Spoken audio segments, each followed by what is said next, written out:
Барлықтарыңызға қайырлы күн. Бүгін мен сіздерге еттен жасалатын пирог әзірлеп көрсетемін.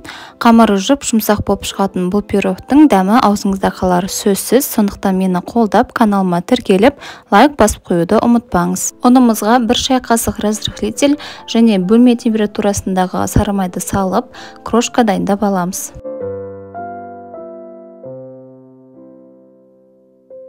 Дайын крошкамыздың үстінен жұмыртқаны салып, оның үстінен айранымызды құямыз. Айран менде магазиннің айраны.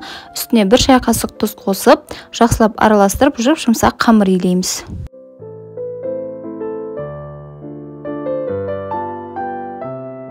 Қамырды жұмсақтау қылып илейтін болсаңыздар, пирогымыз жұмсақ болып шығады.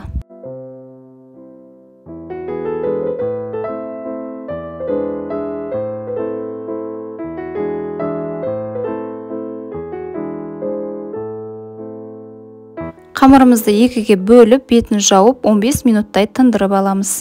Біздің қамырымыз тынғанша, біз начинкасын дайындайтын боламыз. Менде ана жерде сиырдың еті, кез келген етпен, тауықтың етімен де жасай берсеңіздер болады. Үстіне картоп, сарымсақ және көк сарымсақ қостым. Қалауыңызға қарай тұз, бұрыш және паприка қоссаңыздар болады. Дәмдеуіштерді қосу өз еркіңізде. Осылай қоссаңыздар өте дәмді, сочный болып шығады. Үйлеріңізде бар болса, құйрық майды турап қоссаңыздар болады, немесе 20 мл сұйық май қоссаңыздар болады. Барлығын жақсылап араластырамыз, біздің начинкамыз дайын.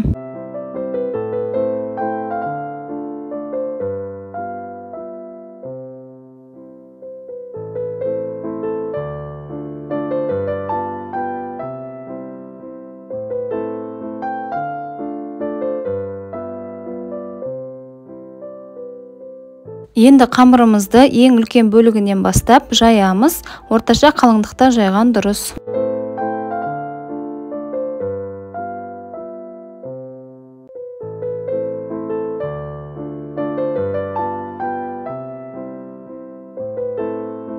Қамырымызды жайып алғаннан кейін пирогты пісіретін противенге салып, қамырымызды орналастырып аламыз.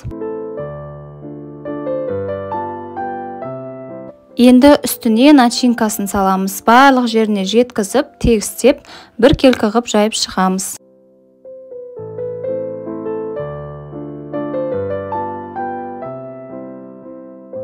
Енді кішкентай екінші қамырымызды да дәл жаңағындай қалыңдықта жайып аламыз. Оны начинканың бетіне салып, бәрін бір келкі ғып бетін жауып тұратындай ғып орналастырамыз. Астыңғы бөлігі мен үстіңгі бөлігін бір-біріне түйістіреміз.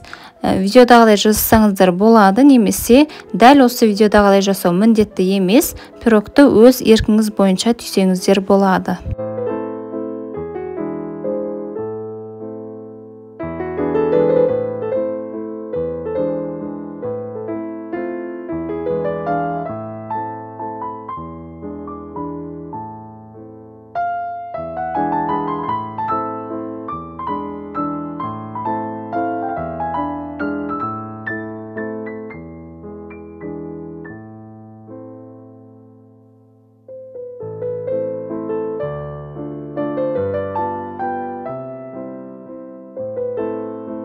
Пирогты түйіп алдық, енді шет-шетін әсемдеп шығамыз, қолымызбен ораймыз. Бұлай жасау міндетті емес, өз еріктеріңізде. Дәл осы видеодағыдай, дәл суреттегідей әдемі пирог болғанын қаласаңыз, осылай жасауыңызға болады.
Үстіне жұмыртқаның сарысын жағып шығамыз.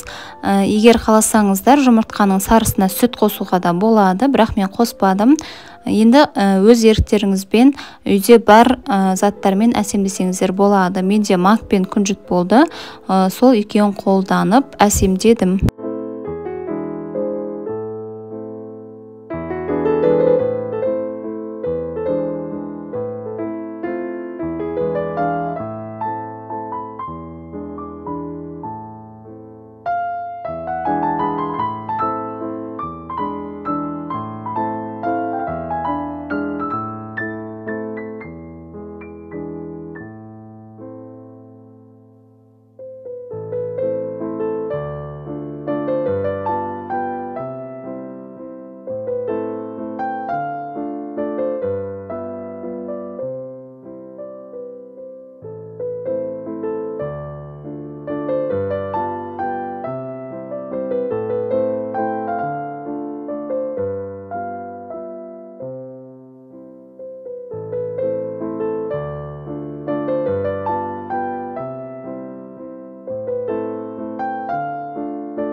Біздің биік, сочный болып шығатын мясной пирогымыз дайын. Енді 180 градуста қызып тұрған пеште 30 минуттай пісіріп аламыз. Мінекей мясной пирогымызды дайын. Дәл осы рецептпен жасап көріңіздер. Міндетті түрде жасап көруге кеңес беремін.